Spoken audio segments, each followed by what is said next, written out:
Est-ce que vous pouvez me dire c'est quoi les frontières d'Israël? Suivant la loi internationale, selon le droit international, suivant les Nations Unies, les résolutions nationales, c'est quoi les frontières d'Israël? Le Hamas se félicite de cette annonce. De l'autre côté, le ministre des Affaires étrangères israélien dit que c'est une prime au terrorisme. Bien sûr, parce que pour les Israéliens, tout ce qui ne va pas avec la fin de l'occupation, c'est que de terrorisme. Pour eux, Hamas, c'est des terroristes. Pour tous la bande de Gaza, ce sont des terroristes. Abbas, ils sont des terroristes. L'autorité palestinienne, ils sont de terroristes. C'est le mot utilisé pour avoir la sympathie. Le Hamas n'est pas un mouvement terroriste pour vous? Pardon? Le Hamas n'est pas un mouvement terroriste pour vous? C'est exactement ce qu'ils ont vécu les Français pendant la Deuxième Guerre mondiale. Est-ce que les résistants à l'époque étaient des terroristes?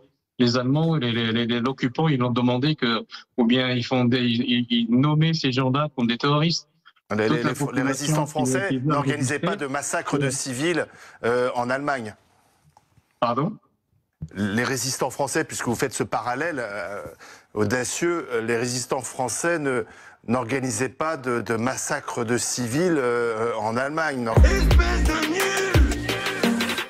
Nul, exposant nul, fois nul, divisé par nul au carré, t'es nul! Nul, exposant nul, fois nul, divisé par nul au carré, t'es nul! Vous n'organisez pas de 7 octobre? Oui, parce que pour vous, c'est tout ce qui se passe, c'est le 7 octobre. Vous avez oublié les 70 ans d'occupation qu'on vit depuis 40 ans. Non, non, pas du tout. Pour vous, ça commence le 8 octobre, bien sûr. Je ne veux pas défendre le Hamas ou pas, mais moi, je défends la résistance militaire que mais vous normalement... condamnez le 7 octobre, quand même. Pardon? Vous condamnez ce qui s'est passé le 7 octobre? C'est toujours cette question-là. Non, mais parce qu'il y a une ambiguïté, c'est pour ça.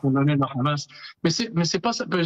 Pour vous, c'est juste, il faut savoir, est-ce que le Hamas, ils ont bien fait ou pas? Et je reviens à la même réponse que tout le monde m'appelle, m'a demandé ce qu'il a dit à l'époque. À l'époque, le ministre de l'occupation à l'époque de la Défense, quand il était à côté dans les périphéries de Gaza, exactement, où il a dit aux Israéliens, pourquoi vous avez en train de pleurer, ou bien vous avez en train de lamenter ou mettre toute la responsabilité sur les Palestiniens. On a pris leur terre, on a pris leur maison, on a tout pris, et c'est normal. C'est normal qu'ils réagissent de cette façon-là. Donc c'est pas moi qui le dis, c'est le ministre de la guerre à l'époque où il l'a dit, c'était un Israélien et qui dit tout ça.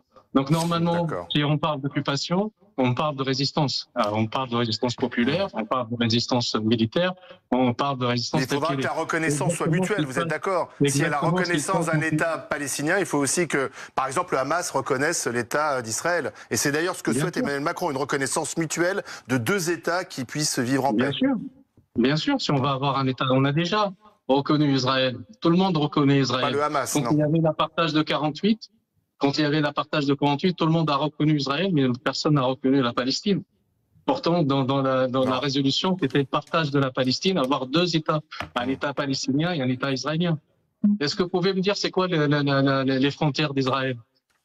Suivant la loi internationale, selon le droit international, suivant les Nations Unies, les résolutions nationales, c'est quoi les frontières d'Israël?